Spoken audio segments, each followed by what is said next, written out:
श्री राधे राधे, श्री राधे राधे। श्री गुरु घंटाकर्ण क्षेत्रपाल भगवान की जय। समस्त देवी देवताओं की शेम नागराजा माता चंद्रमणि और समस्त स्थापित देवी देवताओं की माता पीताम्बरी देवी की जय हो। आइए समस्त भक्तों, आज का विशेष दिन है योगिनी एकादशी। पूरे वर्ष में जो एकादशी आती है वो पूरे 24 एकादशी होती है, और जो ये योगिनी एकादशी आती है आषाढ़ के कृष्ण पक्ष में ये योगिनी एकादशी आती है। इस एकादशी में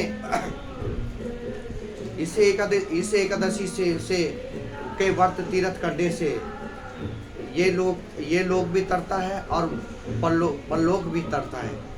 परलोक भी तरता है और समस्त पाप नष्ट होते हैं। और इस एकादशी के व्रत करने से मनुष्य को हर प्रकार की मान प्रतिष्ठा और सम्मान प्राप्त होता है और समस्त दुष्टों का संहार होता है।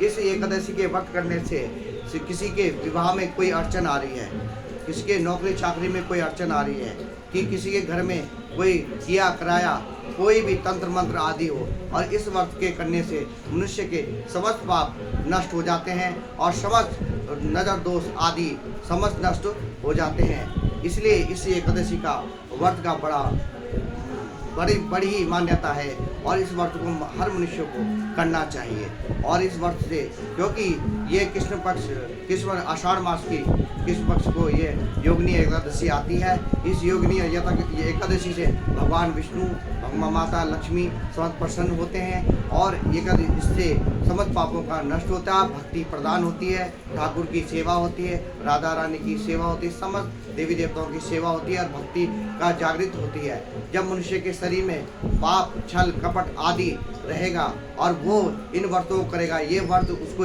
समस्त पापों को, समस्त छल कपटों को, समस्त दोषों को दूर करता है और समस्त किसी के प्रति कोई गलत विचार रखता है, गलत सोच रखता है, इस एकादशी से वो सोच भी दूर होती है, पाप नष्ट होते हैं और उसमें भगवान की कृपा होती है और उसके दिल दिमाग में सद्बुद्धि या सद्ज्ञान होती है। क्योंकि हर मनुष्य के पास जो होता है वो उसको वही देता है। किसी के पास धर्म होगा तो वो धर्मी देगा, किसी के पास अधर्म होगा तो वो अधर्मी देगा। जिसके पास जो होगा, अगर संत के पास जाओगे तो संत की ही वाणी सुनोगे और दुष्टों के पास रहोगे तो दुष्टों की वाणी सुनोगे। इसी प्रकार जब मनुष्य किसी संत की सानिध्य में रहता है तो उसी की बोली बोलना शुरू कर देता है, और कोई जब किसी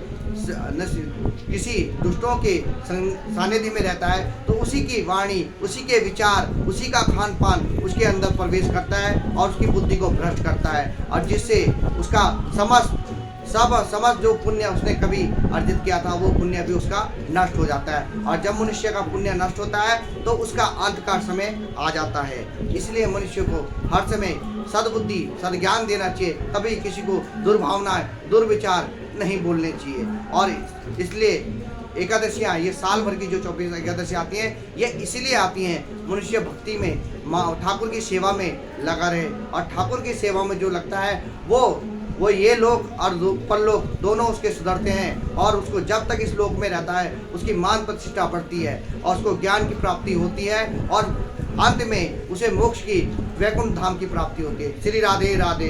श्री गुरु घंटाकर्ण क्षेत्रपाल भगवान की जय। समस्त देवी देवताओं की जय।